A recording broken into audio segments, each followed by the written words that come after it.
exceptionally commend your administration for a very positive and then constructive engagement that we have had, and that you also have had with the international and regional human rights mechanism.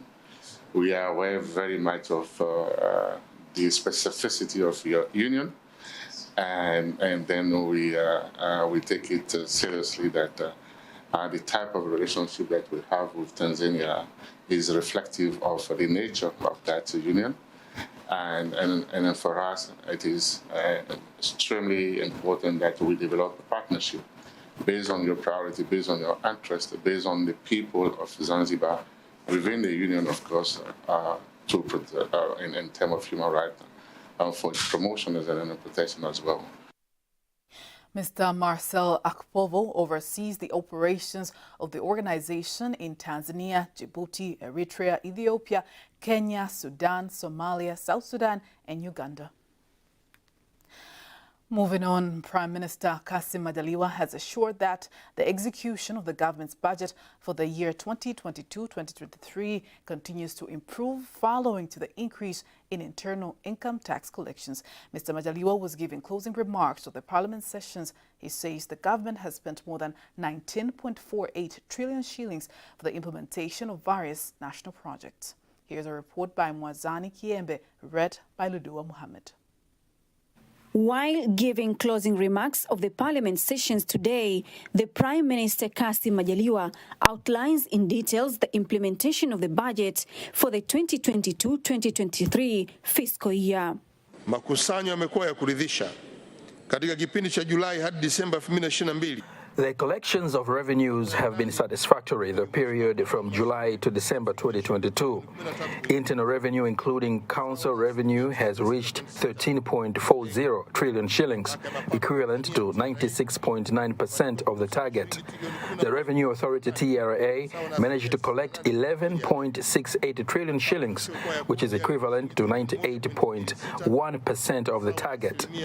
Tax-free revenue were 1.26 trillion shillings, which is equivalent to 86.3% of the target, and the income of local government authorities reached 458.6 billion shillings, which is equivalent to 89.7% of the target. Prime Minister says the availability of the funds has facilitated the government to execute various strategic projects throughout the country. Utekelezaji wa bajeti ya serikali ya mwaka 2022-2023 kwa kipindi cha nusu mwaka umewezesha mafanikio yafuatayo. The implementation of the 2022-2023 government budget for a half year has enabled the following achievements. First, the availability of funds to finance various government activities.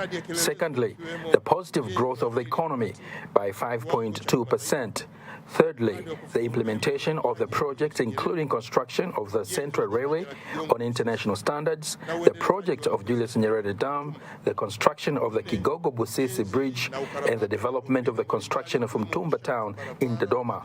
Fourthly, the construction and repair of various infrastructures including roads, airports, community services, ports, and irrigation agriculture.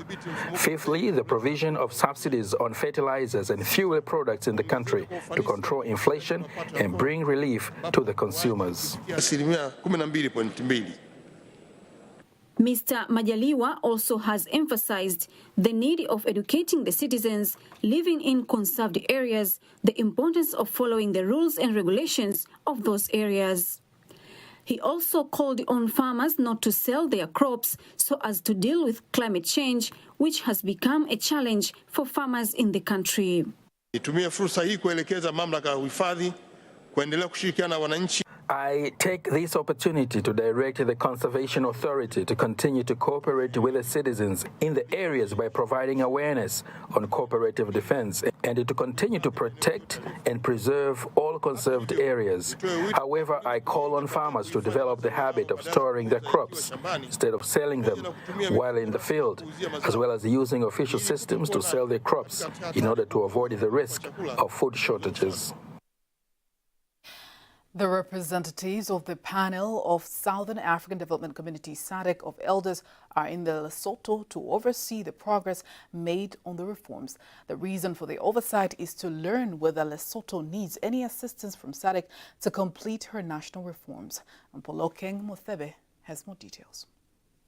The representatives of the panel of SADC elders first paid courtesy call on His Majesty King Lizette III before the meeting with the Right Honorable the Prime Minister to brief him on the purpose of the mission. The Minister of Foreign Affairs, Honorable Johnny Mpojane, says the representatives of the panel of SADC elders are in the country to ensure completion of the national reforms process in order for the country to fulfill its commitment to maintain stability. They are here to meet with all stakeholders in the reforms process, being political parties, parliamentarians, non-governmental organizations, and civil society.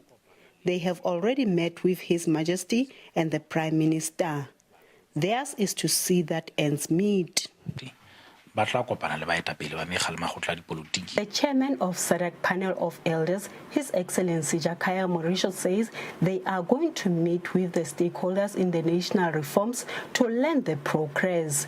He further indicated that SADC's wish is to see the country stable. We continue to meet the leaders tomorrow and the day after tomorrow. We continue to meet the other leaders, the political parties as well, so as to get the feel of where you are, and if there is anything else that you think SADC can continue to be of use to make sure that you conclude the process of reforms successfully and the country starts a new chapter.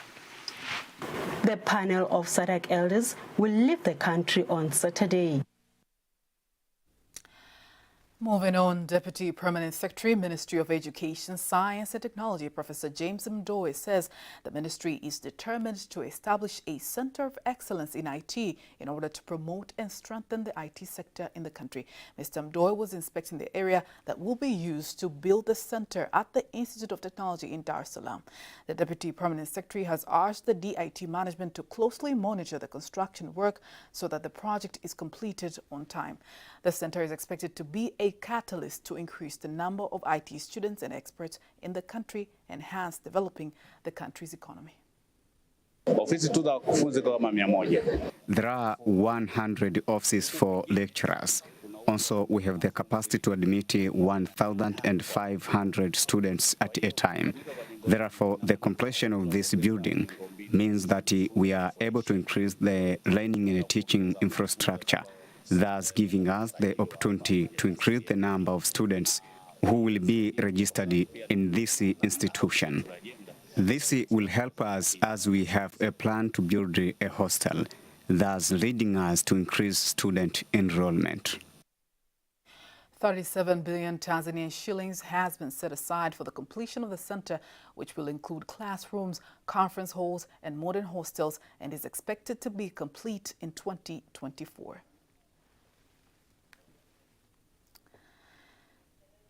In other news, the number of certified organic farmers is increasing in Rukwa. This is according to the current report, which indicates that more than 3,000 farmers are producing their products organically in the region. Jose Acheo reports. Over the last 25 years, consumption of production of organic products have been growing. The number of farmers are increasing day to day in Rukwa region. Kilimo hiki ninakifurahia kwa sababu kilimo hiki hakitumii mbolea. I'm very happy with this organic agriculture technology system. I produce Irish potatoes with non-fertilizer. A very palatable potatoes in these forest areas. Government, especially the agriculture officers, to assist in our production, the whole Irish potatoes. The agriculture officers are not visiting us in our farm. We need the assistance of the government. We need to produce not more than 1 acre to 10 and so on.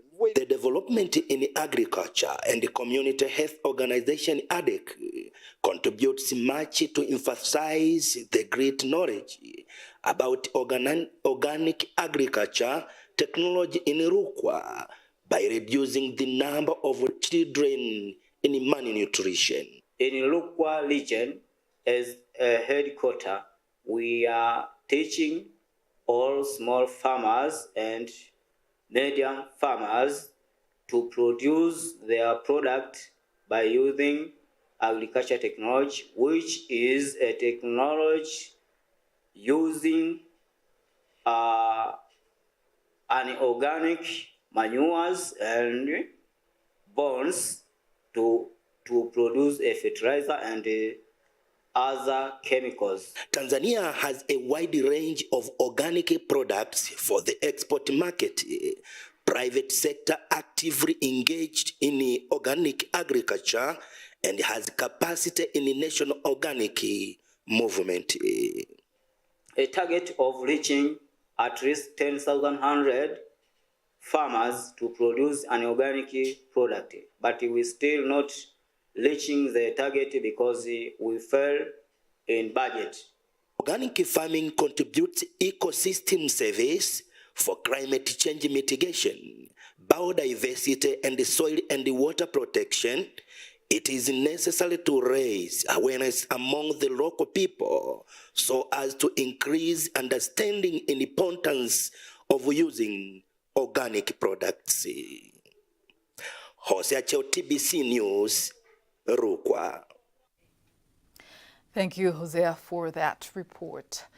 In other news, Minister of Water, Energy and Minerals, Shaib Hassan Kadwara, says the revolutionary government of Zanzibar will continue to work with development partners to improve water sector in Zanzibar. He insists that there has been concerted effort by the government of Zanzibar to consolidate the water sector. Na hao wote lengo kubwa ni kuja kuleta input zao, lakini pili kutoa funds. The main goal is to bring their inputs along with the funds that will help us. This work cannot be easy if we rely on government funds. The water sector is very important for society, and that's the main purpose of holding our meeting today. We are counting on the Development Association to support us so much that in the next 6 years we'll have made progress. We want to solve the challenge of water in cities and villages and ensure that all the citizens of Zanzibar, namely Unguja and Pemba, have access to water in abundance. On his part, the Permanent Secretary, Ministry of Water, Energy and Minerals in Zanzibar, says Tanzania, like many other countries in the world, is affected by climate change, which affects the availability of water. He adds that in recognition of these challenges, the Ministry of Water, Energy and Minerals has conducted a roundtable meeting with development partners to explore ways to improve the water sector in Zanzibar. Program which includes initiating a dialogue mechanism for development partners in the water sector. I call upon all development partners to support this initiative for the benefit of all of us.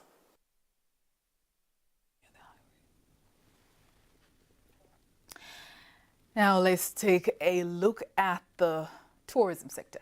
Isimila is a historical site located in the village of Ugwachanya, Mseke Ward, Iringa region in Tanzania, 20 kilometers from Iringa town near the highway towards Mbeya. This area is one of the attractions that adorns the Iringa region. Apasia Ringo has more details.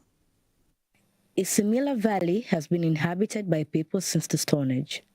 It is in that area that the ancient stone tools and natural pillars of Isimila were discovered in 1951. The tools are believed to have existed in the past 260,000 years before Christ, an age found by measuring human bones found among stones curved as tools. Among the tools in Isimila Canyon, which has two streams, are spears used by defense and sling stones from hunting. The side canyon has an erosion that left amazing pillars. Also, tools like hammers that were used for making other tools and axes used for breaking bones, razors, and knives. Also in this area, many skulls and bones have been seen. Among them were found bones that were similar to those of the current giraffe, but the difference is that the bones indicated that the giraffes had short necks, where there were also a different type of hippocampus. Here in the late 1950s, amid a dramatic landscape of eroded sandstone pillars, archaeologists unearthed one of the most significant Stone Age finds ever identified. Tools found at the site are like hammer stones, axe heads, flints, and scrapers are estimated to be between 60,000 and 100,000 years old. There is a museum with small, well-captioned displays highlighting some of the discoveries. Isimila is signposted off the Mbeya Road to the left, about 20 kilometers southwest of Iringa. The main pillar area is accessed via a walk down into a steep valley, about 1 hour round trip, for which you'll need a guide. Visits are best in the morning or late afternoon when the sun is not at its zenith. There is also a covered picnic area where you're asked to bring your own food. Unexpectedly, the Dusty Museum has an excellent small shop selling colophon, milk shirts, and a few other items. Welcome to Tanzania. Welcome to Isimila Historical Site. And that item concludes local news tonight. International news up next.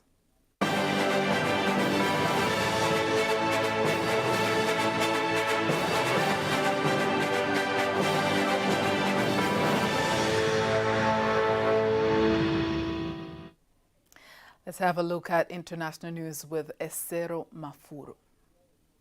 The president of Zambia, Hakainde Hichilema, says his country needs help with the technology to map the country's mineral resources. The president says currently only 50% of Zambia's mineral resource is mapped.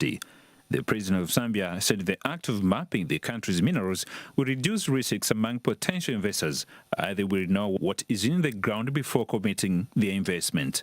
President Hichilema said that when he met and speaking to the United States of America Under Secretary for International Trade Marisa Lago at his house in Lusaka, he said Zambia wants to be among the few African countries that have commercial trade agreements with the USA, and his administration would address excessive bureaucracies that slow down things and ultimately increase the cost of doing business. President Hichilema also said Zambia and the United States of America have started a discussion to sign a commercial memorandum of understanding to identify business opportunities between the two countries. We cannot be talking of trade and investment when it's difficult to do business in our environment, because it means it's a negation of what we like to achieve. So we are conscious that we need to continually improve the ease of doing business in our country. To do this, we need technology platform. We need a technology platform to speed up processes, procurement, for example. We need technology. On our side, the U.S. Undersecretary for International Trade Marisa Lago said the agreement will spur reforms and increase investor awareness on Chad business interests, and that will increase jobs and drive economic growth to position Zambia and America for prosperity. South African President Cyril Ramaphosa has declared a state of disaster with immediate effect to deal with the country's severe electricity crisis, including prolonged dairy power blackout. The declaration of a state of disaster comes as roaring power cuts up to 8 hours per day are hitting homes, factories and business across the nation of 60 million people.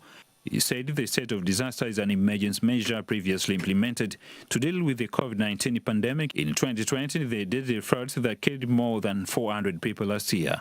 In his State of the Nation address, President Ramaphosa said the extraordinary circumstances call for extraordinary measures on energy crisis is an existential threat to South Africa's economy and social fabric. He also said the declaration will enable his government to exempt essential services like hospitals and water treatment plants from power blackout and enable the government to buy additional power from neighboring countries on an emergency basis. President Ramaphosa also announced that he will appoint a Minister of Electricity whose sole focus will be to deal with electricity crisis. But the state of disaster is going to give us the instruments, the capability of dealing with this energy crisis. And that is what the state of disaster is meant to do, including appointing a Minister of Electricity who is going to be focused just merely on ensuring that we deal with the state of with load shedding and restore the capability of ESCOM. And the foreign ministers from 3 West African countries that recently underwent a military coup have called for their reinstatement into the 2 key regional blocs, African Union and from the Economic Community of West African States, ECOWAS. The foreign ministers from Mali, Ghana and Burkina Faso said in a joint statement in Ouagadougou that they had agreed to work together to push for the lifting of their suspension from the African Union and ECOWAS. The 3 countries had agreed to pool their efforts and undertake joint initiatives for the lifting of the suspension measures and other restrictions by ECOWAS and the EU. The 3 ministers slammed the sanctions by saying the affected populations already battered by insecurity and political instability, deprived ECOWAS and EU of the contribution of the 3 countries needed to meet the major challenges and undermine sub-regional and African solidarity.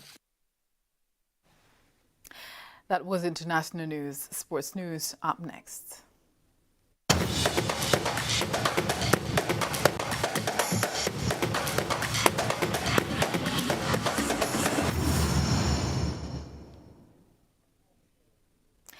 In sports news, Democratic Republic of Congo, DRC, and TP Mazembe Club international star Trezor Mputu has announced his retirement at the age of 37. The player has been very successful in his football career in Africa, following being the winner of the African CAF League Championship twice and the CAF Super League title twice.